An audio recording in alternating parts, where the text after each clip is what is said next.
딸이 나를 공항에 버리고 해외로 도망가려 했습니다. 치매 걸린 아버지는 혼자 죽으라고 말이죠. 70평생 살면서 이런 배신을 당할 줄은 몰랐습니다. 매주 찾아와 반찬 챙겨주던 딸, 아버지, 제가 곁에 있어 행복하죠? 이렇게 말하던 딸이 이럴 줄은 정말 몰랐습니다. 그리고 제 통장에 800만 원이 사라져 있었고 기초연금마저 끊겨 있었습니다. 하지만 진짜 충격은 그 다음이었습니다. 제가 경찰에 신고했을 때 사위가 내뱉은 그 한마디가 모든 걸 바꿔놓았습니다. 왜 쓸데없이 살아있어? 과연 제 딸과 사위는 왜 이런 짓을 한 걸까요? 왜 나를 버리려 한 걸까요?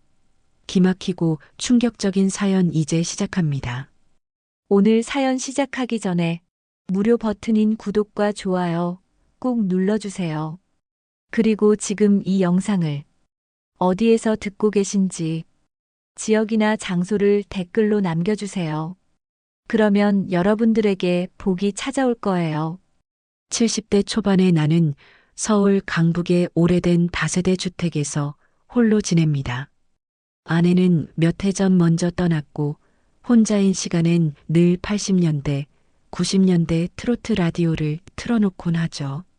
주현미의 비 내리는 영동교가 흘러나오면 괜스레 눈시울이 붉어질 때도 있습니다. 이미자의 동백아가씨를 들으면 아내와 함께 다방에서 차를 마시던 젊은 시절이 떠오르기도 하고요.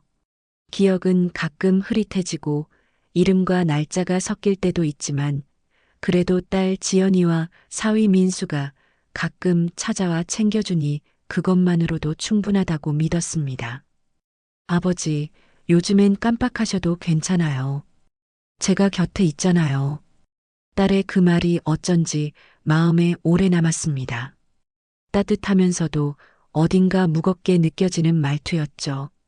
하지만 나는 그냥 고개를 끄덕이며 웃었습니다. 딸이 나를 걱정하는구나.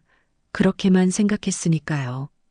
지연이는 38, 결혼한 지 10년이 넘었고 민수와 함께 강남 쪽에서 살고 있었습니다. 아이는 없었지만 그래도 부부가 사이좋게 지내는 것 같아 보였어요.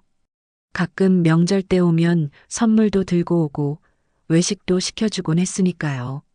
나는 그렇게 믿고 있었습니다. 지연이가 정말 곁에 있다고 말이죠. 매주 목요일이면 찾아와 반찬통을 냉장고에 채워주고 가끔 병원에 데려다주고 약 챙겨주는 딸이 나를 사랑한다고 믿었습니다. 민수도 처음엔 좀 퉁명스러웠지만 요즘엔 나를 대할 때 웃으며 말을 건네곤 했으니까요. 사위라는 게 원래 그런 거 아니겠습니까? 시간이 지나면 정도 들고 서로 의지하게 되는 거죠. 내가 딸을 믿었던 것처럼 사위도 믿어야 한다고 생각했습니다. 그런데 어느 날부터였을까요? 뭔가 이상한 패턴이 보이기 시작했습니다. 딸이 찾아오는 횟수가 조금씩 줄어들었어요. 한 달에 4번이던 방문이 3번으로, 2번으로 줄어들었죠. 전화 통화도 짧아졌습니다. 예전엔 이런저런 동네 이야기도 하고 손주 없는 게 아쉽다는 이야기도 했는데 요즘엔 그냥 안부만 묻고 끊었습니다. 목소리도 예전처럼 밝지 않았어요. 뭔가 지치고 피곤한 것 같았죠. 아버지, 잘 지내시죠? 바빠서 그러니까 알아서 드세요. 말수도 점점 짧아졌어요. 그리고 사위 민수는 자꾸만 나를 병원이나 시설 이야기에 끼워 넣으려 했습니다. 처음엔 그냥 지나가는 말인 줄 알았는데 점점 노골적으로 변했어요. 아버님, 요즘 좋은 요양원 많잖아요. 전문적으로 케어받으시는 게 나을 것 같은데요. 혼자 계시면 위험하기도 하고. 괜찮아. 나 여기서 잘 지내고 있어. 익숙한 곳이 편하더라고. 나는 그렇게 대답했지만 민수의 눈빛은 묘하게 차가웠습니다. 마치 귀찮은 짐을 바라보는 듯한 시선이었죠. 하지만 나는 애써 외면했습니다. 내 사위가 그럴 리 없다고 그냥 바빠서 그런 거라고 스스로를 다독였습니다. 민수는 작은 무역회사를 운영한다고 들었어요. 요즘 경기가 안 좋아서 힘들다는 말을 지연이한테 들은 적이 있습니다. 중국 쪽 거래가 안 풀린다고 했던가요?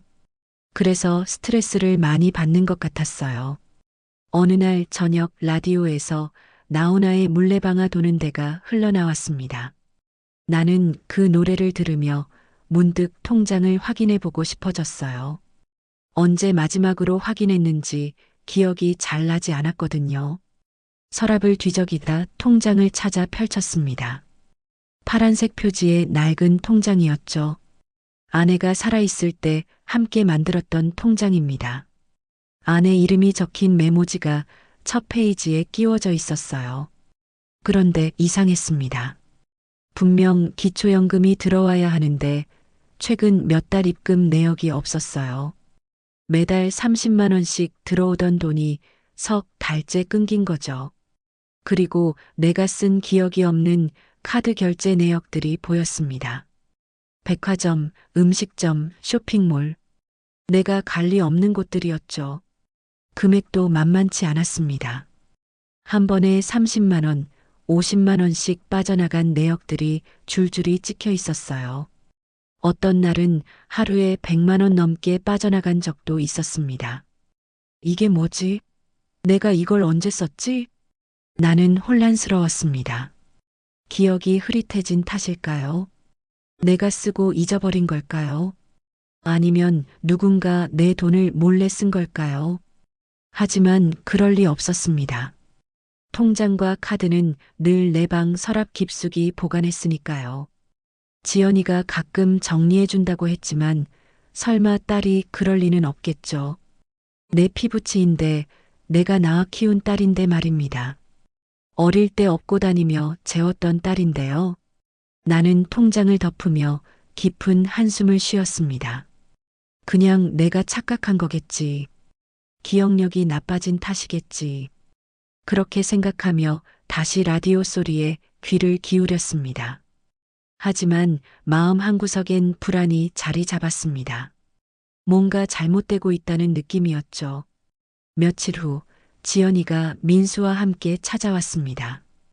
오랜만이었어요. 한 달 만이었을까요?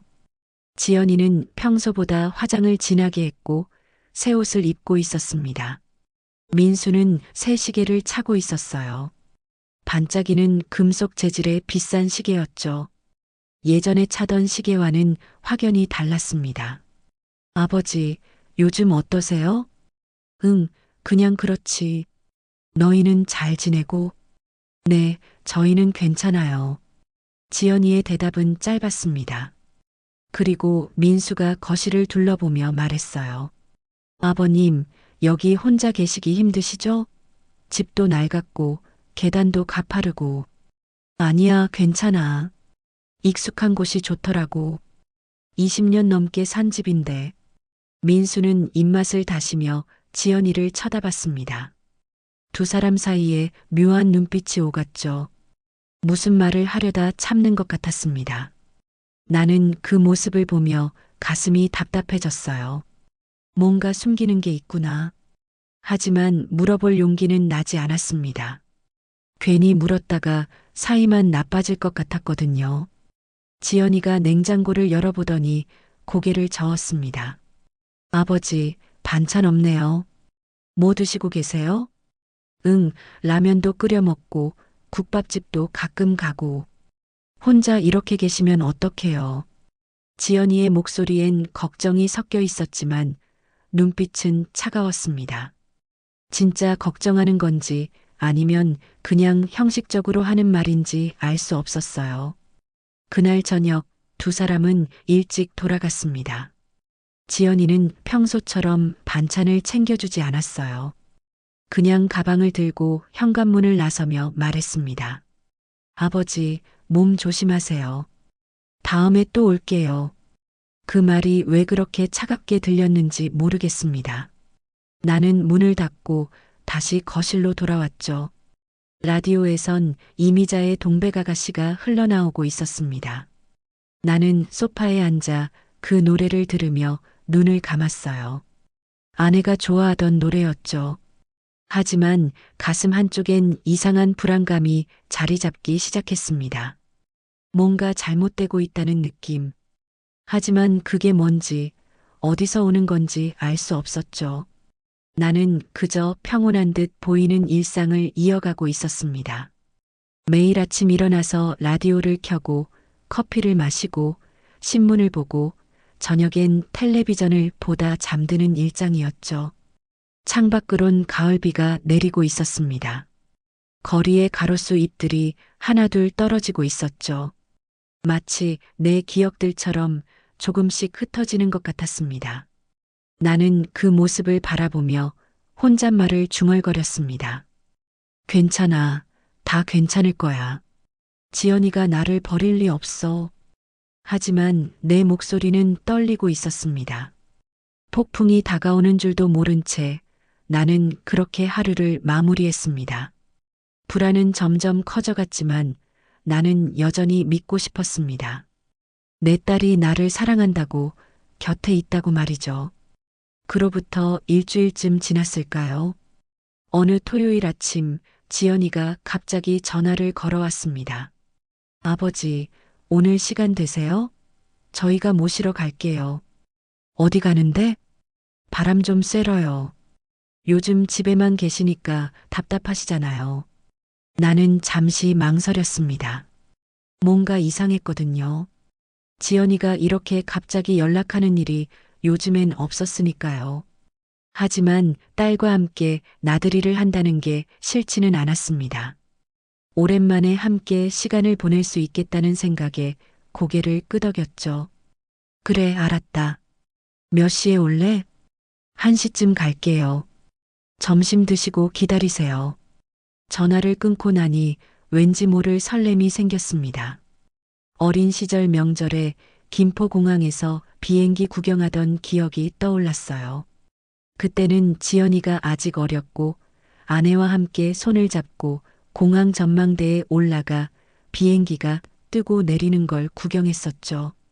지연이는 신기해하며 연신 손가락으로 비행기를 가리켰었습니다. 아빠, 저 비행기 어디 가요? 미국이나 일본 같은 데 가는 거겠지. 우리도 언젠가 타볼 수 있을까요? 그럼 언젠가 다 같이 타보자.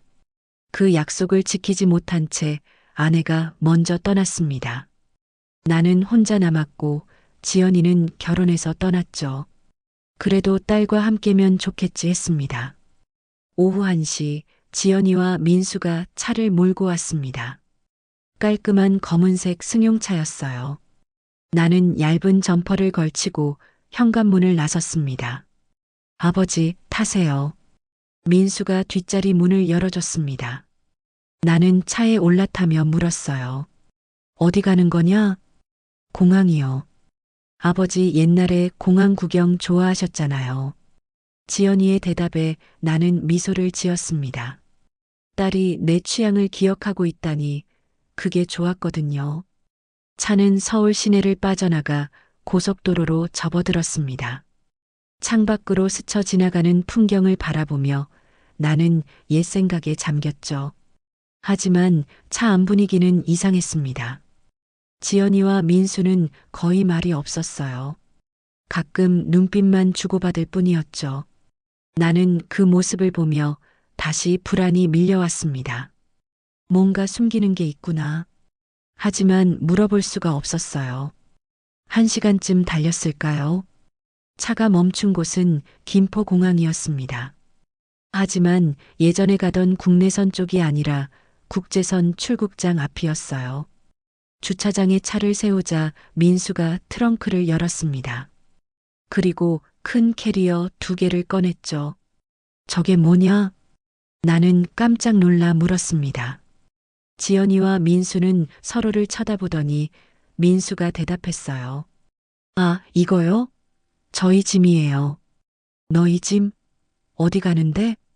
잠깐 볼 일이 있어서요. 금방 올 거예요. 민수의 대답은 애매했습니다. 나는 점점 더 혼란스러워졌어요. 뭔가 잘못되고 있다는 느낌이 강하게 들었죠. 출국장 로비로 들어서자 민수가 웃으며 말했습니다. 아버님은 여기 라운지에서 좀 쉬세요. 저희 금방 올게요. 볼일만 보고 바로 나올게요. 무슨 볼일인데 짐을 들고 가냐? 그게 회사 거래처 사람 만나야 해서요. 짐은 그냥 맡기려고요. 민수의 설명은 앞뒤가 맞지 않았습니다. 하지만 나는 더 이상 물을 수가 없었어요. 머리가 어지러웠거든요. 나는 어리둥절한 채 횡한 공항 로비에 홀로 남겨졌습니다. 지연이가 다가와 내 손에 휴대폰을 쥐어줬습니다. 아버지, 이거 새로 바꿨어요. 배터리도 오래가고 좋아요. 여기 앉아서 기다리세요. 나는 휴대폰을 내려다봤습니다. 배경화면조차 바뀌어 있는 낯선 휴대폰이었어요. 내가 쓰던 휴대폰이 아니었죠. 연락처는 어떻게 됐을까요? 사진은요? 모든 게 낯설었습니다. 지연아, 내 휴대폰은 어디 있냐? 고장 나서 버렸어요. 이게 더 좋으니까 이거 쓰세요. 지연이의 목소리는 차갑게 느껴졌습니다. 그리고 민수가 지연이의 팔을 잡아당기며 말했어요. 빨리 가요. 시간 없어요. 두 사람은 서둘러 출국장 안쪽으로 사라졌습니다. 나는 그 모습을 멍하니 바라봤어요. 뭔가 이상했습니다. 정말 이상했죠. 볼일만 본다면서 왜 캐리어를 끌고 들어가는 걸까요? 왜 내 휴대폰을 버린 걸까요? 그 순간 스멀스멀 불안이 가슴을 조였습니다. 머릿속이 어지러워졌고 내가 왜 여기 있는지조차 확신할 수 없었어요. 주변 사람들이 분주히 오가는 모습이 낯설게 느껴졌습니다. 여기가 어디지? 나는 왜 혼자 앉아 있는 거지? 나는 손에 쥔 낯선 휴대폰을 켜봤습니다. 화면엔 아무것도 없었어요. 연락처도 사진도 메시지도 텅 비어 있었죠. 마치 나를 지우려는 것처럼 말입니다. 그때 내 기억 속 마지막 끈이 끊어지는 것 같았습니다. 며칠 전 우연히 들었던 사위의 통화 내용이 떠올랐어요. 나는 화장실에 가려다 거실을 지나가던 중이었고 민수는 발코니에서 전화 통화를 하고 있었죠. 문이 살짝 열려 있어서 소리가 들렸습니다. 아, 진짜 이제 한계야. 아버님 모시는 거 너무 힘들어. 요양원 보내야지. 그 돈만 해결되면 여행도 좀 다녀오고. 그때는 그냥 스트레스 받아서 하는 말이려니 했습니다. 하지만 지금 생각해보니 그게 아니었어요. 낯선 휴대폰, 나를 공항에 혼자 두고 떠나는 두 사람, 큰 캐리어. 나는 손이 떨리며 다시 휴대폰을 켰습니다. 모든 연락처가 사라져 있었지만 기적처럼 번호 하나가 있었어요. 막내 동생 현수였습니다. 지연이가 실수로 남긴 걸까요? 아니면 일부러 남긴 걸까요? 나는 알 수 없었죠. 떨리는 손으로 전화를 걸었습니다. 신호음이 2번 울리고 동생이 받았어요. 여보세요? 현수야. 나 형이야. 나 공항이야. 형? 무슨 공항? 여행 가세요? 아니야. 나 버려진 것 같다. 내 목소리는 떨리고 있었습니다. 동생의 놀란 목소리가 울렸어요. 뭐라고요? 형, 지금 어디 계세요? 김포공항이요? 응. 지연이랑 민수가 나를 여기 두고 어디론가 가버렸어. 형, 거기 그대로 있어요. 움직이지 말고. 바로 갈게요. 전화를 끊고 나니 눈물이 흘렀습니다. 내가 버려진 거구나. 내 딸이 나를 버린 거구나. 그 생각에 가슴이 무너져 내렸어요. 하지만 그보다 먼저 내가 해야 할 일이 있었습니다. 무너져가는 정신 속에서도 나는 마지막 힘을 짜냈죠. 딸과 사위를 출국 금지시키기 위한 신고 전화였습니다. 나는 떨리는 손으로 공항 안내 데스크로 걸어갔습니다. 직원이 웃으며 물었어요. 어르신, 무엇을 도와드릴까요? 경찰을 불러주세요. 네. 무슨 일이세요? 제 딸이 나를 여기에 버리고 해외로 가려 합니다. 저는 치매 환자입니다. 부탁합니다. 직원의 얼굴이 굳었습니다. 그리고 즉시 공항 경찰에 연락했죠. 그때부터 모든 것이 움직이기 시작했습니다. 나는 의자에 주저앉으며 눈을 감았어요. 이제 진실이 밝혀질 거라는 생각에 두려웠지만 동시에 안도감도 들었습니다. 공항 경찰이 도착하기까지는 10분 정도 걸렸습니다. 그 시간이 마치 1시간처럼 느껴졌어요. 나는 의자에 앉아 손을 부들부들 떨고 있었죠. 안내 데스크 직원이 옆에서 물 한 잔을 건네주며 말했습니다. 어르신, 괜찮으세요? 조금만 기다리세요. 나는 고개를 끄덕였지만 괜찮지 않았습니다. 머릿속이 복잡했거든요. 정말 내가 버려진 걸까요? 아니면 내가 오해하고 있는 걸까요? 지연이가 정말 나를 버리려 했을까요?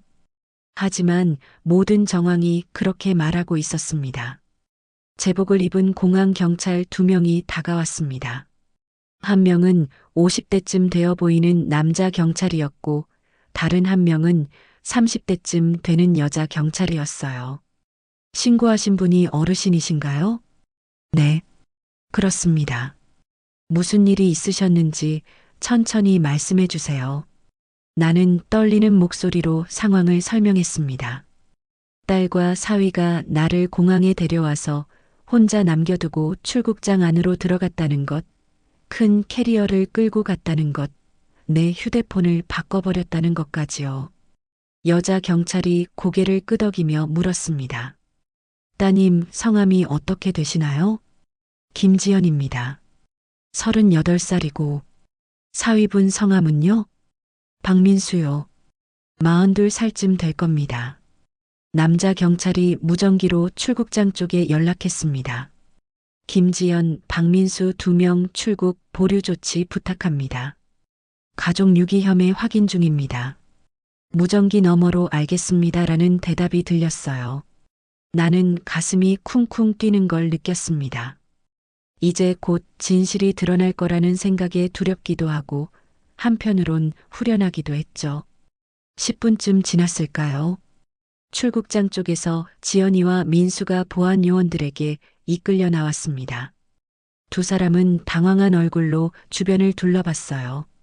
그러다 의자에 앉아 있는 나를 발견하고는 얼굴이 하얗게 질렸죠. 아버지, 지연이가 소리쳤습니다. 그리고 황급히 달려오려 했지만 경찰이 제지했어요. 잠시만 기다려주세요. 확인할 게 있습니다. 민수는 이를 악물며 나를 쳐다봤습니다. 그 눈빛엔 분노가 가득했어요. 마치 내가 큰일을 저지른 것처럼 말이죠. 아버지, 왜 이러세요? 무슨 오해라도 있으신 거예요? 지연이의 목소리는 떨리고 있었습니다. 하지만 나는 아무 대답도 하지 않았어요. 할 말이 없었거든요. 경찰이 두 사람에게 물었습니다. 어르신을 여기에 혼자 두고 출국하려 하셨습니까? 아니에요. 오해예요. 저희는 잠깐 볼일 보고 나오려던 거였어요. 지연이가 급하게 대답했습니다. 하지만 경찰은 고개를 저었어요. 캐리어까지 들고 출국 수속을 밟으셨는데요. 지연이는 말을 잇지 못했습니다. 민수가 옆에서 낮게 말했어요. 설명할게요. 저희는 짧은 출장 때문에. 그때 남자 경찰이 말을 끊었습니다. 가족 유기 혐의가 제기되었습니다. 일단 조사실로 가시죠. 어르신도 함께 가주셔야 합니다. 우리는 공항 내 경찰 조사실로 이동했습니다.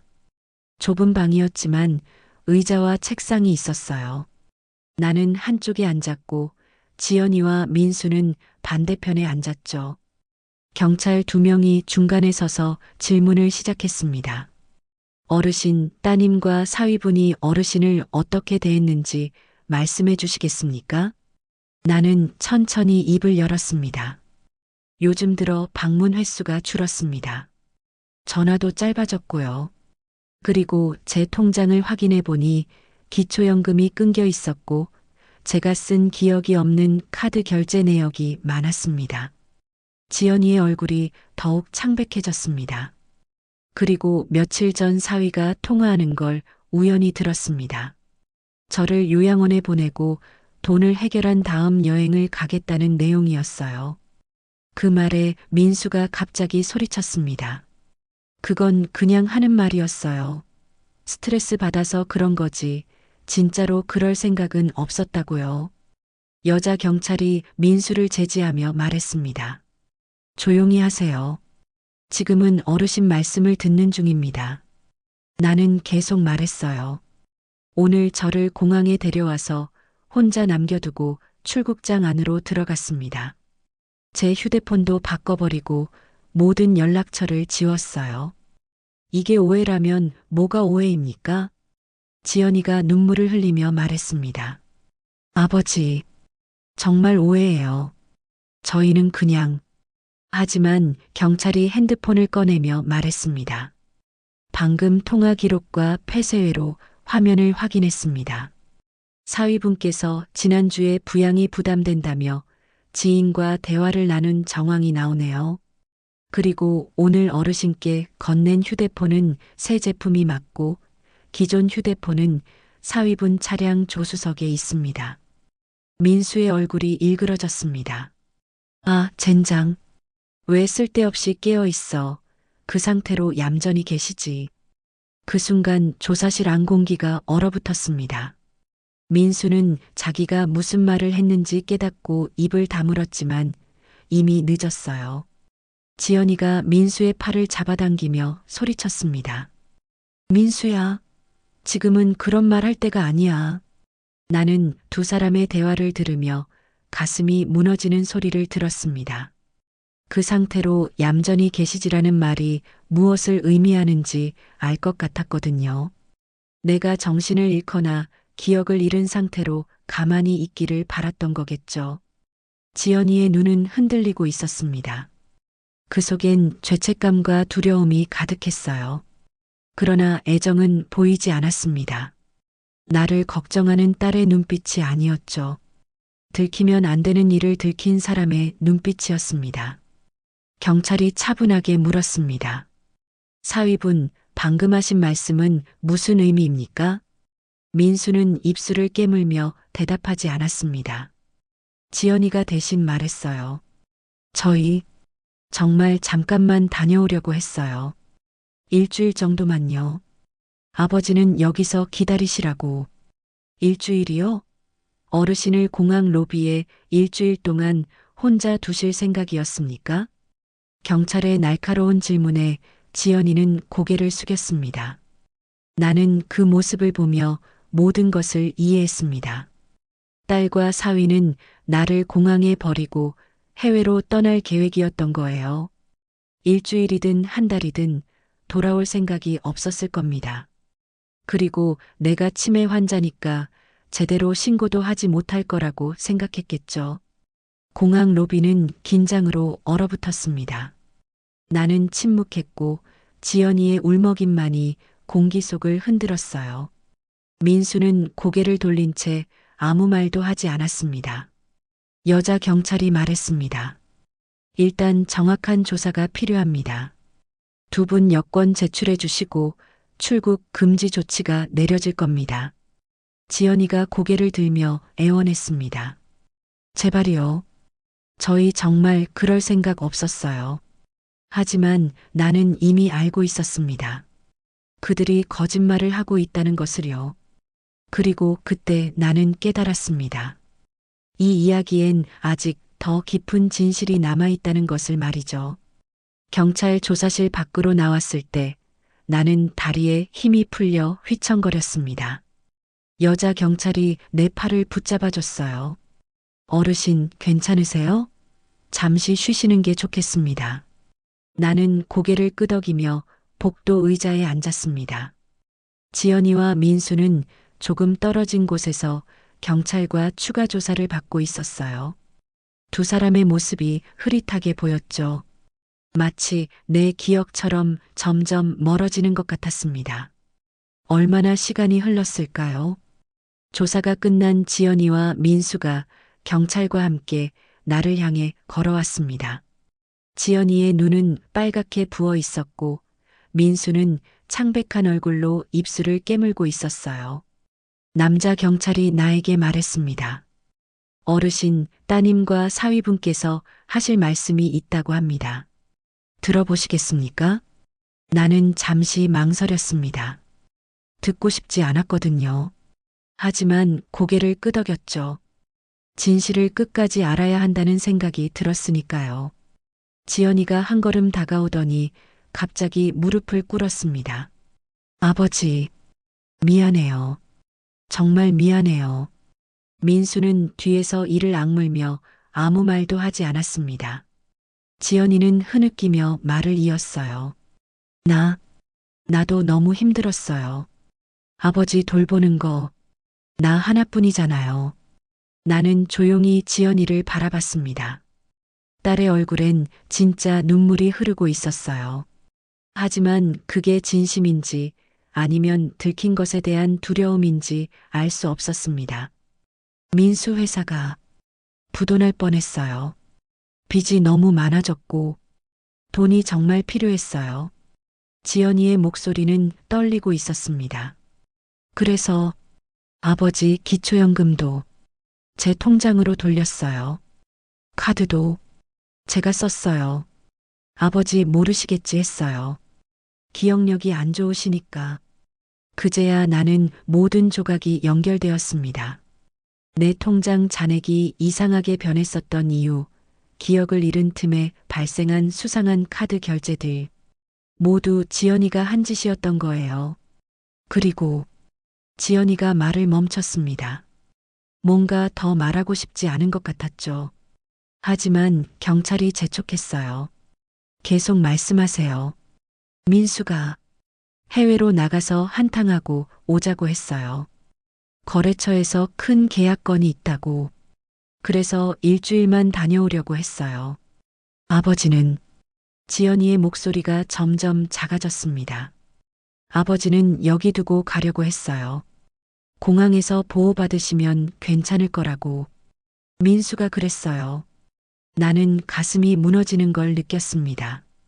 딸이 나를 공항에 버리고 갈 생각을 했다는 것, 그것도 일주일 동안이나 말이죠.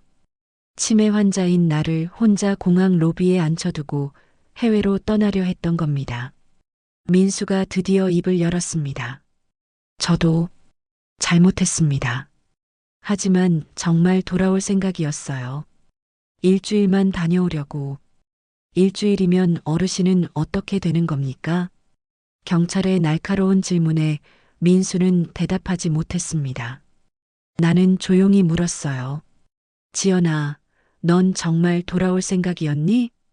지연이가 고개를 들었습니다. 눈물로 범벅이 된 얼굴로 말했죠. 아버지, 저도 잘 모르겠어요. 민수가 자꾸 아버지를 시설에 보내자고 했고, 저는 거기에 동의했어요. 돈도 없고, 계속 아버지를 돌볼 자신도 없었어요. 그 말이 내 가슴을 찔렀습니다.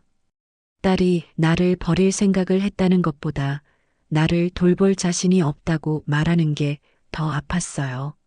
나는 지연이를 낳아 키우면서 단 한 번도 힘들다고 생각하지 않았는데 말이죠. 아버지 돌보는 게 그렇게 힘들었니?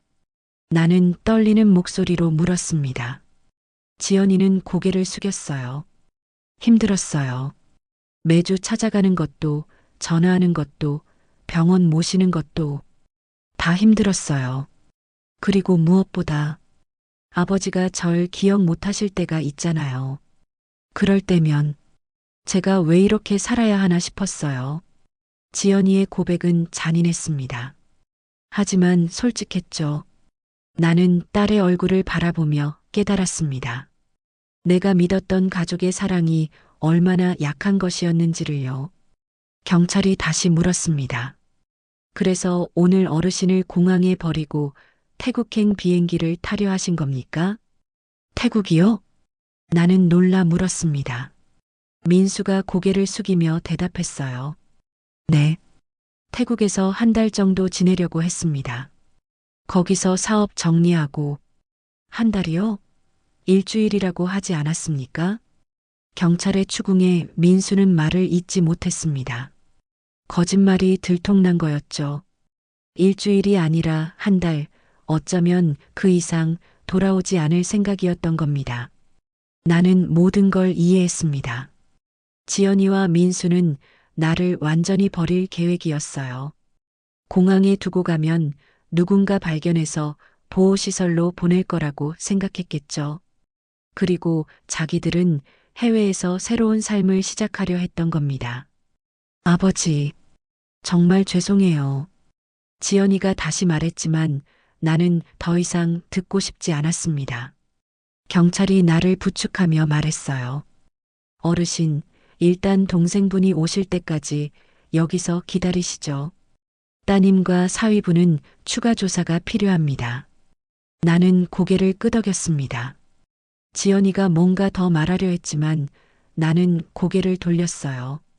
딸의 얼굴을 더 이상 보고 싶지 않았거든요. 민수가 뒤에서 중얼거렸습니다. 이렇게 될 줄 알았으면 차라리 그 말을 끝까지 듣지 않았습니다. 나는 복도 의자에 앉아 눈을 감았어요. 내 딸이, 내 유일한 가족이 나를 버린 것도 모자라 나를 돈으로 이용하려 했다는 사실이 그 어떤 기억보다 선명하게 가슴을 찢었습니다. 그 순간 나는 완전히 무너져 내렸습니다. 정신도 감정도 믿음도 모두 무너졌죠. 세상에서 가장 사랑했던 사람에게 배신당한다는 게 이런 기분인가 봅니다. 나는 아무 말도 할 수 없었어요. 그저 눈물만 흘렀죠. 공항 밖으론 해가 지고 있었습니다. 붉은 노을이 창문 너머로 비쳐 들어왔어요. 마치 내 인생의 황혼처럼 느껴졌습니다. 나는 그 노을을 바라보며 혼잣말을 중얼거렸습니다. 이제 어떻게 살아야 하나. 해가 완전히 지고 공항 로비엔 형광등 불빛만 환하게 남았습니다. 나는 여전히 복도 의자에 앉아 있었고 지연이와 민수는 경찰 조사실 안에 있었어요. 가끔 문이 열릴 때마다 지연이의 울음소리가 들려왔습니다. 1시간쯤 지났을까요? 조사실 문이 열리고 지연이와 민수가 경찰과 함께 나왔습니다. 지연이의 눈은 더욱 붓고 빨개져 있었어요. 민수는 무표정한 얼굴로 고개를 숙이고 있었죠. 경찰이 나에게 다가와 말했습니다. 어르신, 따님께서 더 하실 말씀이 있다고 합니다. 마지막으로 들어보시겠습니까? 나는 고개를 들어 지연이를 바라봤습니다. 딸은 발을 질질 끌며 내 앞으로 왔어요. 그리고 다시 무릎을 꿇었습니다. 아버지, 나도 너무 힘들었어. 지연이의 목소리는 떨리고 있었습니다. 아버지 돌보는 거 정말 나 하나뿐이잖아요. 큰 오빠는 미국 가서 연락도 안 하고 작은 오빠는 지방에서 사업한다고 바쁘고 명절 때도 안 오잖아요. 나는 가만히 들었습니다. 지연이 말이 맞았어요. 아들 둘은 결혼하고 나서 거의 연락이 없었죠. 큰아들은 10년 전 미국으로 이민을 갔고 작은아들은 부산에서 식당을 운영하며 바쁘다고 했습니다. 그런데 나만 계속 아버지 돌봐야 하고 병원도 모셔야 하고 반찬도 해드려야 하고. 지연이가 흐느끼며 말을 이었어요. 민수 회사도 어려워지고 집값 대출금도 갚아야 하고 우리도 먹고 살기 힘든데 아버지까지. 그 말에 나는 가슴이 철렁했습니다. 아버지까지라는 말이 무엇을 의미하는지 알았거든요. 나는 딸에게 짐이었던 겁니다. 그래서 민수가 해외로 나가서 한탕하고 오자고 했을 때 나도 솔직히 마음이 흔들렸어요. 지연이가 얼굴을 들었습니다. 눈물로 범벅이 된 얼굴이었죠. 아버지 기초연금도 막아놓고 통장에서 돈도 빼쓰고 카드도 몰래 썼어요. 미안해요. 정말 미안해요. 나는 아무 말도 하지 않았습니다. 할 말이 없었거든요. 그리고 오늘 아버지를 여기에 두고 해외로 나가려 했어요. 처음엔 일주일이라고 생각했는데 민수가 한 달은 있어야 한다고 해서 지연이의 목소리가 점점 작아졌습니다. 그러다 보면 아버지를 어디 시설에서 찾아갈 거라고 그렇게 생각했어요. 그럼 우리는 편하게 살 수 있을 거라고. 나는 딸의 고백을 들으며 온몸이 차가워지는 걸 느꼈습니다. 지연이는 처음부터 나를 버릴 계획이었던 거예요. 일주일이든 한 달이든 돌아올 생각이 없었던 겁니다. 민수가 뒤에서 말했습니다. 장인어른, 저도 잘못했습니다. 하지만 정말 살기 힘들었어요. 회사가 부도 직전이었고 빚쟁이들한테 쫓기고 그게 나랑 무슨 상관이냐? 나는 처음으로 입을 열었습니다. 목소리는 차갑게 떨리고 있었어요. 내가 너희한테 돈 달라고 했냐? 내가 너희를 힘들게 했냐? 민수는 대답하지 못했습니다. 지연이가 대신 말했어요. 아버지, 돈 문제만이 아니었어요. 정말 정신적으로 힘들었어요. 아버지가 절 못 알아보실 때, 같은 말을 계속 반복하실 때, 저도 지쳐갔어요. 나는 딸의 말을 듣고 깨달았습니다. 지연이는 나를 사랑한 게 아니었어요. 그냥 의무감으로, 책임감으로 나를 돌봤던 거죠. 그리고 그 의무가 버거워지자 나를 버리려 했던 겁니다. 너는 나를 사랑한 적이 없구나. 나는 조용히 말했습니다. 지연이가 고개를 들었어요.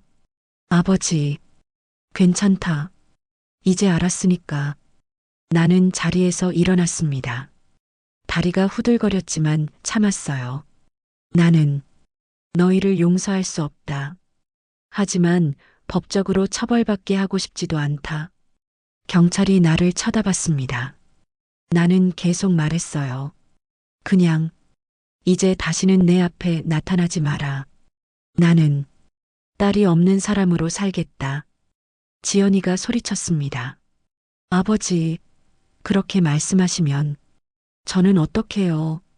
네가 나를 버렸듯이 나도 너를 버리는 거다. 나는 돌아섰습니다. 더 이상 딸의 얼굴을 보고 싶지 않았거든요. 그때 민수가 뒤에서 말했습니다. 장인어른, 그래도 지연이는 어른 친딸인데 이렇게 관계를 끊으시면. 나는 돌아보며 말했어요. 친딸이라는 게 뭐가 중요하냐? 친딸이 아버지를 공항에 버리고 해외로 도망가려 했는데 말이다. 민수는 입을 다물었습니다. 지연이는 바닥에 주저앉아 울고 있었어요. 아버지, 미안해요. 정말 미안해요. 다시는 안 그럴게요. 하지만 나는 더 이상 듣지 않았습니다. 경찰에게 말했죠. 법적 처벌은 원하지 않습니다. 그냥 이 사람들이 다시는 내 앞에 나타나지 않게 해주세요. 경찰이 고개를 끄덕였습니다. 알겠습니다. 하지만 금전적인 부분은 따로 조치가 필요합니다. 어르신 통장에서 무단으로 인출한 금액이 상당하니까요. 그것도 됐습니다. 그냥 이제 끝내고 싶습니다. 나는 지쳐 있었습니다. 더 이상 싸우고 싶지 않았어요. 그냥 이 모든 게 끝나기를 바랐죠. 지연이가 마지막으로 소리쳤습니다. 아버지, 제발 한 번만 더 기회를 주세요. 나는 걸음을 멈췄습니다. 그리고 돌아보지 않은 채 말했어요. 기회는 이미 충분히 줬다. 네가 매주 찾아왔을 때, 전화했을 때, 반찬 해줬을 때, 그게 다 기회였어. 그런데 넌 그 기회를 이용해서 나를 속였잖니. 지연이는 아무 말도 하지 못했습니다. 이제 가거라. 다시는 연락하지 마라. 나는 다시 걸었습니다. 뒤에서 지연이의 울음소리가 들렸지만 돌아보지 않았어요. 내 마음은 이미 돌처럼 굳어 있었으니까요. 복도 끝에서 나는 멈춰 섰습니다. 그리고 창밖을 바라봤어요. 밤하늘엔 별이 빛나고 있었습니다. 나는 그 별들을 보며 생각했죠. 저 별들처럼 나도 혼자 빛날 수 있을까? 가족 없이, 딸 없이, 혼자서도 살아갈 수 있을까? 나는 알 수 없었습니다. 하지만 한 가지는 확실했어요. 이제 과거로 돌아갈 수 없다는 것. 지연이와의 관계는 완전히 끝났다는 것 말이죠. 그리고 그 순간 내 휴대폰이 울렸습니다. 동생 현수였어요. 나는 전화를 받았습니다. 형, 지금 공항 도착했어. 어디 계세요? 현수야.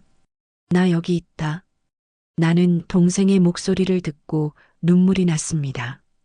세상에 나를 찾아온 사람이 아직 있다는 게 감사했거든요. 동생 현수가 공항 로비로 들어섰을 때 나는 마치 어린아이처럼 그에게 달려가고 싶었습니다. 하지만 다리에 힘이 없어서 그 자리에 서 있을 수밖에 없었어요. 현수가 나를 발견하고 급하게 달려왔습니다. 형, 괜찮으세요? 현수는 나보다 5살 어렸습니다. 올해 68이었죠. 머리는 희끗희끗했지만 여전히 건강해 보였어요. 그는 내 어깨를 붙잡으며 얼굴을 살폈습니다. 형, 무슨 일이에요? 전화 받고 정말 놀랐어요. 나는 현수를 보자 갑자기 눈물이 쏟아졌습니다. 참고 있던 감정이 한꺼번에 터져 나온 거였죠. 현수야, 나 말이 제대로 나오지 않았습니다. 현수는 나를 꽉 끌어안았어요. 형, 괜찮아요. 천천히 말씀하세요. 제가 여기 있잖아요. 나는 현수의 품에 안겨 한참을 울었습니다. 70년을 살면서 이렇게 서럽게 운 적이 없었어요. 주변 사람들이 쳐다봤지만 상관없었습니다. 그냥 울고 싶었거든요. 한참 후에야 나는 진정할 수 있었습니다. 현수가 손수건을 건네며 물었어요. 형, 지연이가 뭘 한 거예요? 전화로는 자세히 못 들었는데. 나는 떨리는 목소리로 모든 걸 설명했습니다. 지연이와 민수가 나를 공항에 버리고 해외로 도망가려 했던 일, 내 기초연금을 막아놓고 통장에서 돈을 뺏은 일 가리고 나를 요양원에 보내려던 계획까지요. 현수의 얼굴은 점점 굳어졌습니다. 그는 주먹을 불끈 쥐며 말했어요. 그 자식들이 어떻게 형한테 그럴 수가 있어요? 됐다. 이제 끝난 일이야. 나는 고개를 저었습니다. 현수가 내 어깨를 잡으며 말했죠. 형, 경찰한테 고소하세요. 저런 짓을 하고 그냥 넘어가면 안 되죠. 아니야. 그냥 이제 다시 안 볼 거야. 그걸로 충분해. 현수는 안타까운 표정으로 나를 바라봤습니다. 하지만 더 이상 말하지 않았어요. 내 결정을 존중해 준 거였죠. 경찰이 다가와 말했습니다. 어르신, 동생분이 오셨으니 귀가하셔도 됩니다. 따님과 사위분은 추가 조사 후 귀가 조치할 예정입니다. 나는 고개를 끄덕였습니다. 현수가 내 팔을 부축하며 말했어요. 형, 우리 집으로 가요. 오늘은 형수가 저녁 준비해 놨을 거예요. 미안하다. 패 끼치게 돼서. 무슨 말씀을. 형제끼리 무슨 패예요. 우리는 공항을 나왔습니다. 주차장으로 가는 길에 나는 뒤를 돌아봤어요. 조사실 창문 너머로 지연이의 모습이 희미하게 보였습니다.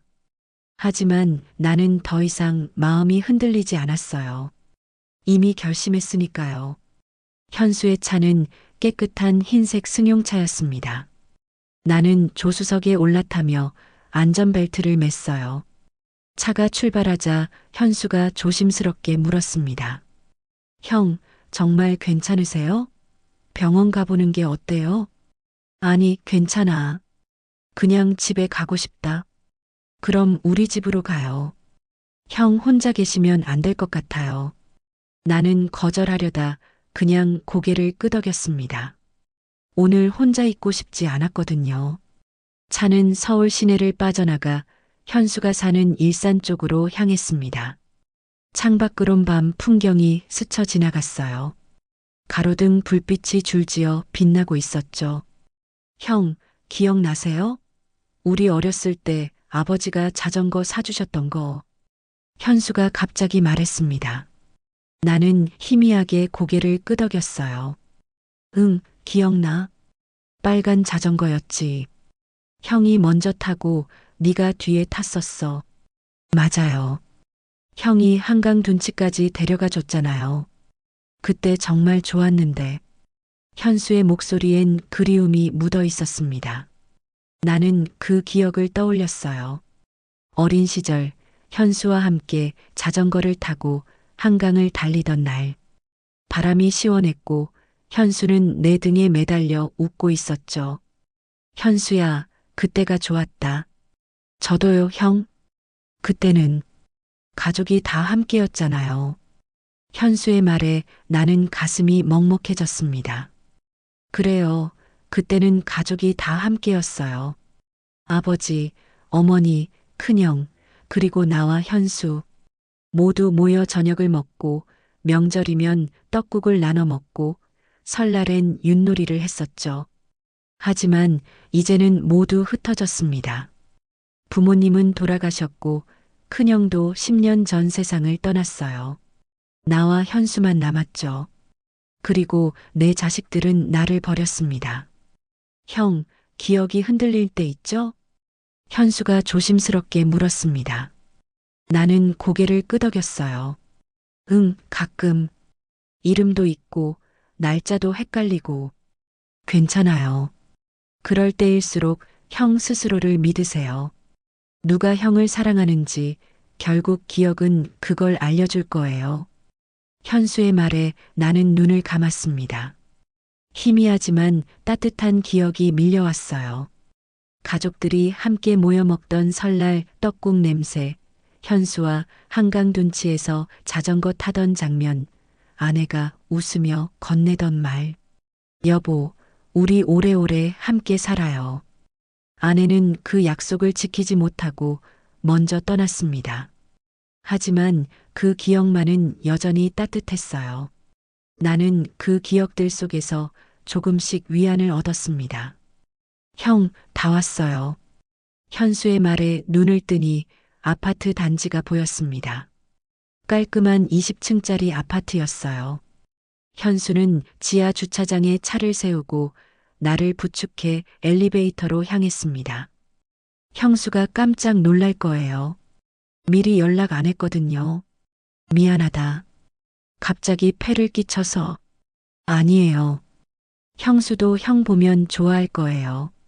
엘리베이터를 타고 12층에 내렸습니다.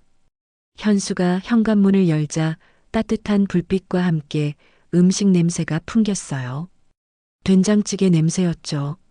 여보, 나왔어. 그리고 형님 모시고 왔어. 현수의 아내 수키가 거실로 나왔습니다. 65살쯤 되었을까요? 단정한 옷차림에 환한 미소를 짓고 있었어요. 어머, 형님, 어쩐 일이세요? 수키는 놀란 표정으로 나를 맞았습니다. 현수가 간단히 상황을 설명했어요. 수키의 얼굴이 굳어졌죠. 형님, 정말 고생하셨어요.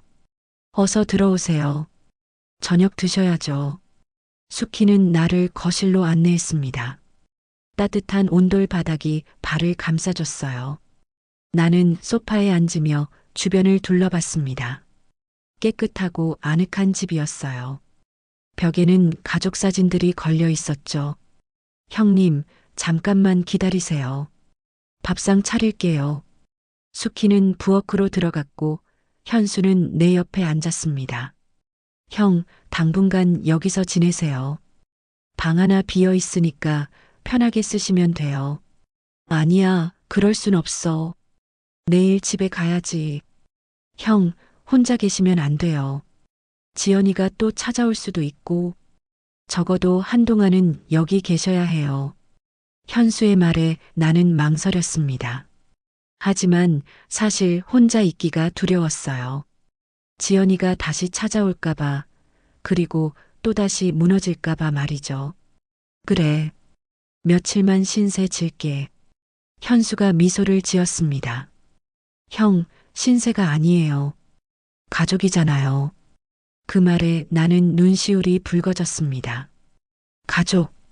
진짜 가족은 피로 이어진 사람이 아니라 끝까지 손을 놓지 않는 사람이라는 걸 깨달았거든요.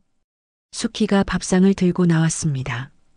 된장찌개, 김치, 계란말이, 시금치나물. 소박하지만 정성이 느껴지는 밥상이었어요. 형님, 많이 드세요. 고맙습니다. 나는 숟가락을 들었습니다. 따뜻한 밥과 찌개가 입속으로 들어왔어요. 눈물이 날 것 같았습니다. 이렇게 따뜻한 밥을 먹은 게 얼마만인지 모르겠더라고요. 그날 밤 나는 현순의 집 작은 방에서 잤습니다. 깨끗한 이불과 베개가 준비되어 있었어요. 창밖으론 별이 빛나고 있었죠. 나는 하늘의 별을 바라보며 생각했습니다. 버려졌던 그날의 상처는 완전히 사라지지 않겠지만 새로운 하루가 그 상처를 천천히 덮어주고 있다고요. 그리고 나는 알았습니다. 기억이 사라져도 사랑은 남는다는 것을 말이죠. 현순의 집에서 지낸 지 사흘째 되던 날 경찰서에서 연락이 왔습니다. 지연이와 민수에 대한 조정 절차가 진행된다고 했어요. 피해자인 내가 참석해야 한다고 했죠. 형, 제가 같이 갈게요. 현수가 말했습니다. 나는 고개를 끄덕였어요. 혼자 가기엔 두려웠거든요. 우리는 김포공항 인근 경찰서로 향했습니다. 차 안에서 나는 계속 손을 비볐어요. 지연이를 다시 만난다는 게 떨렸습니다. 미워하면서도 한편으론 그리웠거든요. 그게 부모의 마음이겠죠. 형, 너무 마음 약하게 먹지 마세요. 형이 잘못한 게 아니잖아요. 현수가 나를 다독였습니다. 나는 고개만 끄덕였어요. 경찰서에 도착하니 조정실로 안내받았습니다. 작은 방이었지만 책상과 의자가 놓여 있었어요. 나와 현수가 한쪽에 앉았고 잠시 후 지연이와 민수가 들어왔습니다. 지연이는 머리가 헝클어져 있었고 눈은 퀭하게 부어 있었어요. 화장기 없는 얼굴은 창백했죠. 민수는 무표정한 얼굴로 고개를 숙이고 있었습니다. 두 사람 모두 초췌해 보였어요. 지연이가 나를 보자 눈물을 흘렸습니다. 아버지, 나는 고개를 돌렸습니다. 딸의 얼굴을 똑바로 보기가 힘들었거든요. 조정 담당자가 들어와 자리에 앉았습니다. 50대쯤 되어 보이는 여자였어요. 오늘은 양측의 의견을 듣고 합의점을 찾아보려고 합니다. 먼저 피해자분께서 말씀해 주시겠습니까? 나는 천천히 입을 열었습니다. 저는 법적 처벌을 원하지 않습니다. 그냥 이제 다시는 만나지 않고 싶습니다. 지연이가 소리쳤어요. 아버지, 그렇게 말씀하시면 저는 어떡해요? 나는 차갑게 대답했습니다. 네가 나를 버렸을 때 나는 어떡하라고 그랬니? 지연이는 말을 잇지 못했습니다. 조정 담당자가 말했어요. 따님 측에서 하실 말씀 있으시면 해주세요. 지연이가 떨리는 목소리로 말했습니다. 아버지, 정말 죄송해요. 제가 정말 잘못했어요. 다시는 안 그럴게요. 제발 한 번만 더 기회를 주세요. 기회는 이미 충분히 줬다. 내 목소리는 단호했습니다. 네가 매주 찾아왔을 때마다 그게 다 기회였어. 그런데 넌 그 시간을 이용해서 내 돈을 훔치고 나를 속이고 결국엔 버리려고 했잖니? 지연이가 고개를 떨구며 울었습니다. 민수가 입을 열었어요. 장인어른, 저희도 정말 힘들었습니다. 회사가 부도 직전이었고, 그래서 노인을 버려도 된다는 거냐? 현수가 날카롭게 말했습니다. 형님이 얼마나 두 사람을 믿었는데요. 그런데 어떻게 그럴 수가 있어요? 민수는 대답하지 못했습니다. 조정 담당자가 서류를 꺼내며 말했어요. 먼저 금전적인 부분부터 정리하겠습니다. 따님께서 무단으로 인출한 금액이 총 800만 원 정도 됩니다. 이 부분에 대한 변제 계획이 있으신가요? 지연이가 고개를 들었습니다. 저희 지금 당장은 돈이 없어요. 하지만 천천히 갚을게요. 매달 50만 원씩이라도. 됐다. 나는 손을 저었습니다. 그 돈도 필요 없다. 그냥 이제 연을 끊자. 지연이가 의자에서 일어나 무릎을 꿇었습니다. 아버지, 제발이요. 저 정말 반성하고 있어요. 앞으로 잘할게요. 아버지 모시고 잘 살게요. 나는 차갑게 말했습니다. 믿을 수 없다. 내 말을 더 이상 믿을 수가 없어. 지연아. 나는 딸의 이름을 불렀습니다. 오랜만에 부르는 이름이었죠. 네가 힘들었다는 거 나도 안다.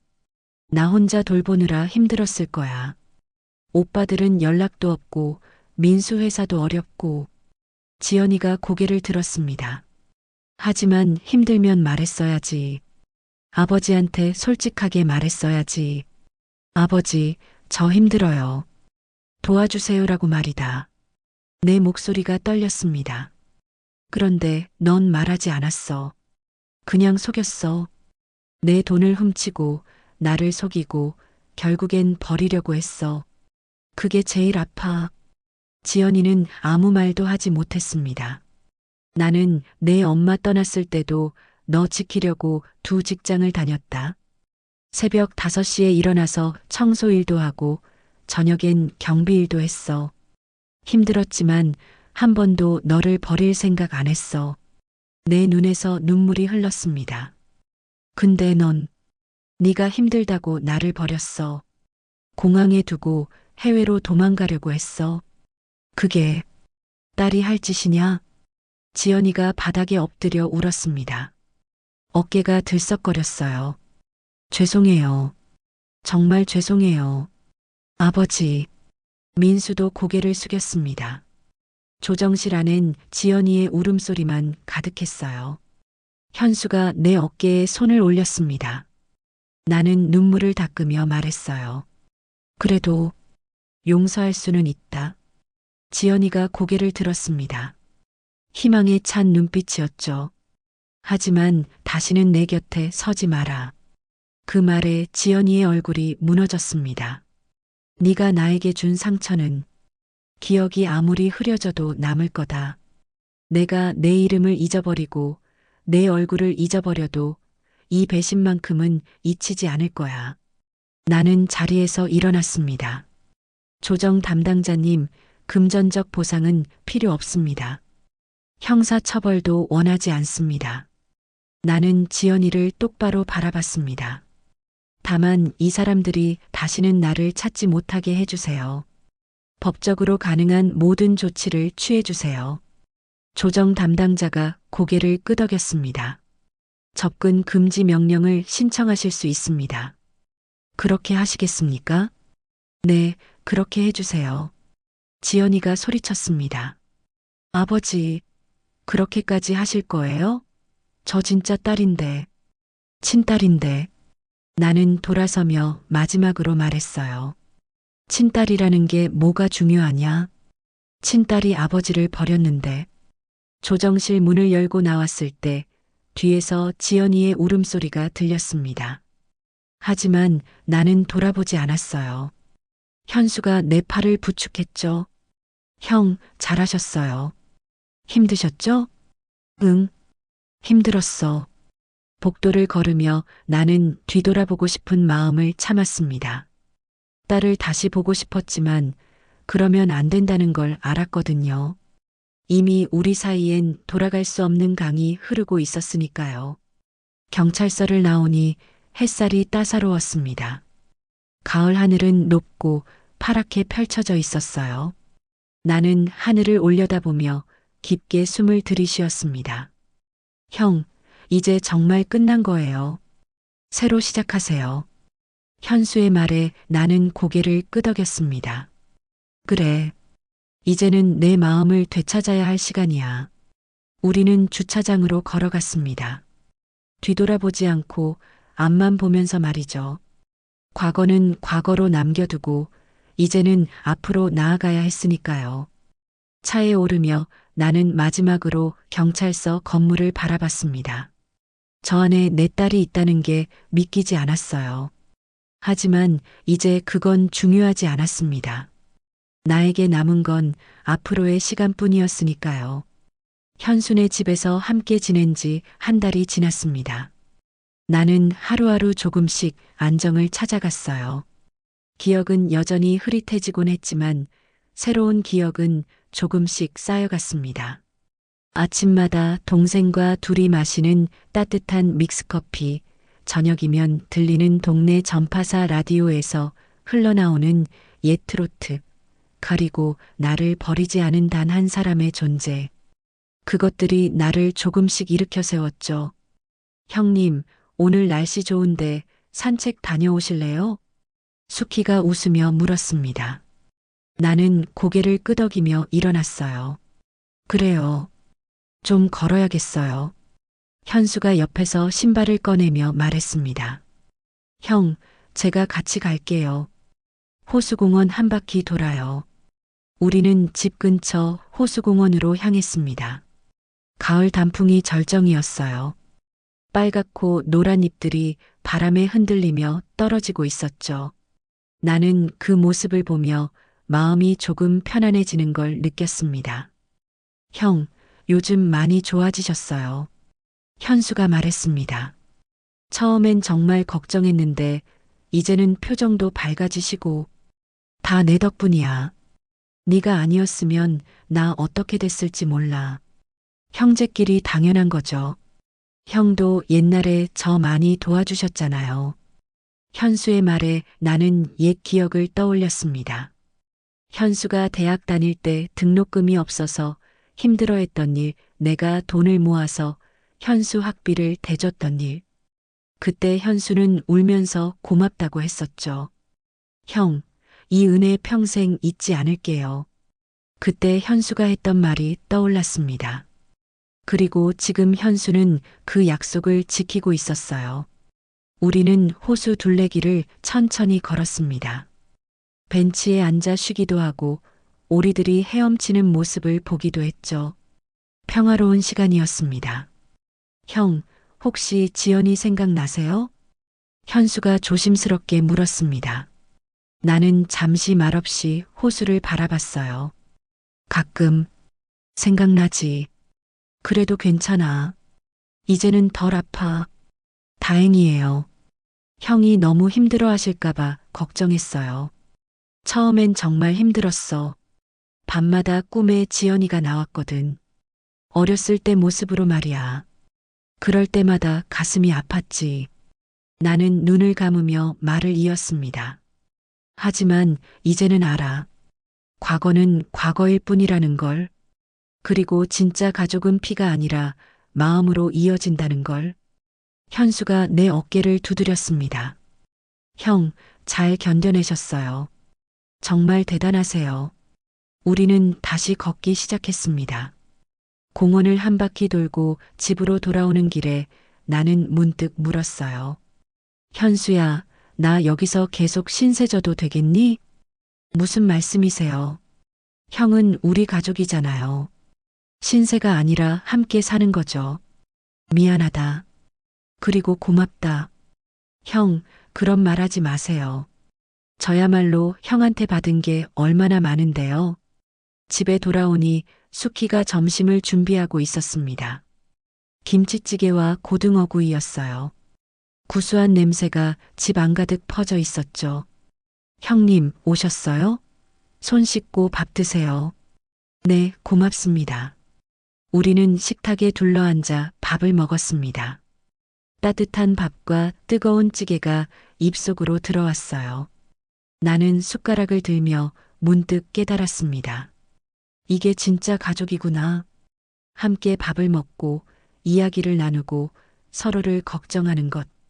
그게 바로 가족이라는 걸 말이죠. 형님, 내일 병원 가보는 게 어때요? 건강검진 한번 받으시는 게 좋을 것 같아요. 수키가 말했습니다. 나는 고개를 끄덕였어요. 그래요. 오랜만에 검진 받아야겠네요. 제가 모실게요. 내일 오전에 같이 가요. 현수가 말했습니다. 나는 고맙다고 대답했죠. 점심을 먹고 나니 나른한 오후였습니다. 나는 내 방으로 들어가 창밖을 바라봤어요. 파란 하늘에 구름이 천천히 흘러가고 있었습니다. 문득 옛날 생각이 났습니다. 아내와 함께 살던 시절, 지연이가 어렸을 때, 온 가족이 함께였던 시절, 그 기억들은 여전히 따뜻했어요. 비록 지금은 혼자 남았지만 그 기억만큼은 누구도 빼앗아갈 수 없었습니다. 서랍을 열어 오래된 사진첩을 꺼냈습니다. 먼지가 수북이 쌓여 있었죠. 사진첩을 펼치니 아내의 얼굴이 보였어요. 젊고 아름다운 모습이었습니다. 그 옆엔 어린 지연이가 웃고 있었죠. 나는 그 사진을 한참 들여다봤습니다. 가슴이 아팠지만 이제는 견딜만 했어요. 시간이 상처를 다 아물게 해주지는 못하지만 적어도 살아갈 수 있게는 해주는 것 같았습니다. 여보, 나 잘 살고 있어. 걱정 마. 나는 사진 속 아내에게 속삭였습니다. 그리고 사진첩을 덮었죠. 저녁 무렵 현수가 내 방으로 들어왔습니다. 형, 괜찮으세요? 얼굴이 좀 상기되신 것 같은데. 아니, 괜찮아. 그냥 옛날 생각 좀 했어. 현수가 내 옆에 앉았습니다. 형, 제가 하나 물어봐도 될까요? 그래, 뭐든 물어봐. 형은 지연이를 정말 용서하셨어요? 나는 잠시 생각했습니다. 그리고 천천히 대답했어요. 용서했어. 하지만 잊을 순 없지. 그리고 다시 받아들일 수도 없고, 그것만으로도 대단하세요. 저 같았으면 절대 용서 못했을 거예요. 지연이도 내 딸이니까.